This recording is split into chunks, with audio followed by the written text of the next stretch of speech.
have so many friends that are owners, and they say, we are in a situation where we have to do something. I think they're afraid of their players, you want to know the truth. But when it comes to the respect of our nation, when it comes to the respect of our anthem and our flag, they have no choice. You have to have people stand with respect. That was President Trump earlier with Pete Hegseth on Fox and Friends. Those NFL owners likely are feeling the pressure as the league's kneeling controversy just doesn't seem to go away. In fact, we're just minutes away from the Packers playing Chicago tonight in football, of course. What else would they be playing against each other? And a new request by the Green Bay players for fans to stand and join them in unity during the national anthem and all link arms, as the players have been doing, has done little to calm this debate. Trace Gallagher is live in our West Coast newsroom tonight with more. Hey, Trace.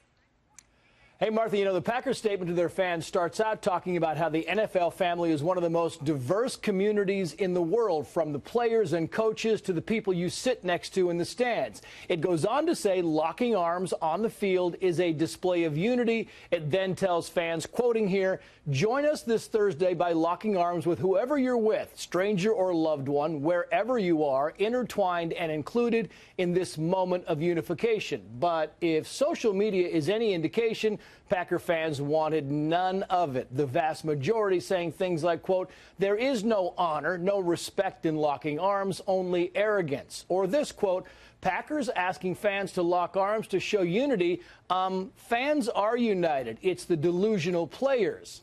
Hashtag boycott NFL. And this one, quote, Packers, you're making stand for the anthem ridiculous by now involving fans. Lock arms. Admit your mistake and play the sport. Stop.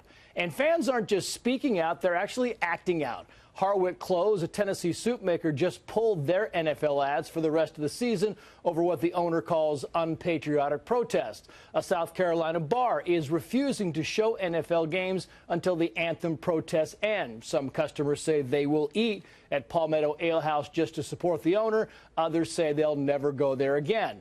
Tennessee Titans tight end Delaney Walker is telling fans who don't like the protest not to come to the game.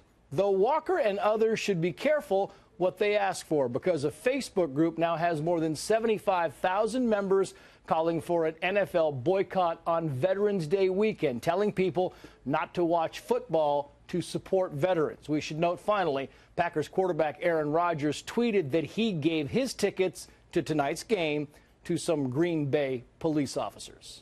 Martha. Nice gesture. All right, Trace, thank you very much.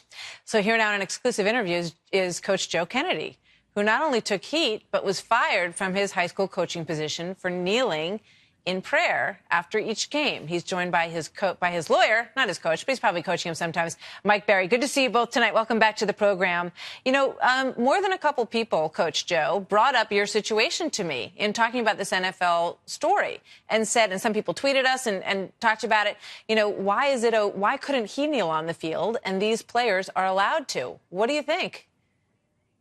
Yeah, I can't wrap my brain around it. You know, I'm a Marine. I served for 20 years, and I just want the same rights as everybody else. And, you know, what applies for one should apply to every American. So, yeah, I see a lot of similarities. Freedom of speech and, you know, freedom of the Constitution should apply to all. Yeah, you know, Mike Berry, obviously the decision that went against the coach came from the Ninth Circuit, and it was based on the fact that he's a public employee, and it's basically a church and state argument, right? Well, Martha, they didn't even really get to that point. They said that if you're an employee of a school district or any government employee, that you can be fired for doing what Coach did, which was taking a knee in private silent prayer for 15 to 30 seconds if people in the stands can see you. So that's the decision of the Ninth Circuit right now. But, you know, at First Liberty Institute, we are continuing to challenge that decision. We've got to get it overturned.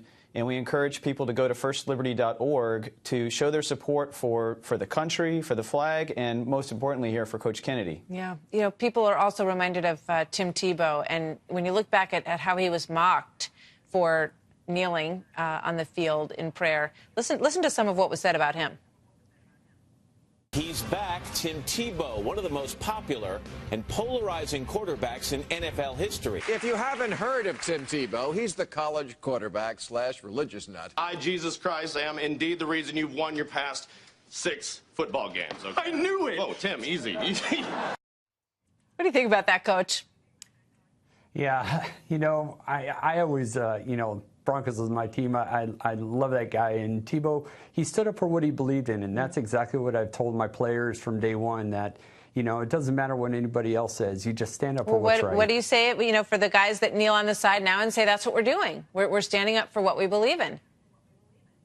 And, that's a great thing about America is everybody has different of opinion. And, being a Marine, we fought to defend their rights. And that's what I stand by even today. So you lost your job over this. And, the president has said that these players should be fired, that the owners should let them go. Do you agree?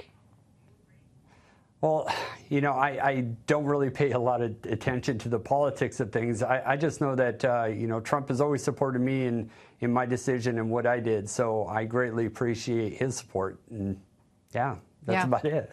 So one last question for the lawyer. Do you think this will change? Does it change anything to you? Does it give you an opportunity to go back? Where does your legal fight stand here? Well, right now we're hopeful that the Ninth Circuit will take this case en banc, which means in front of the full panel of 11 judges of the Ninth Circuit, and maybe they'll overrule this case. And if that doesn't happen, I gotta leave it there. We can possibly go to the Supreme Court. Thanks, you guys. We'll be watching.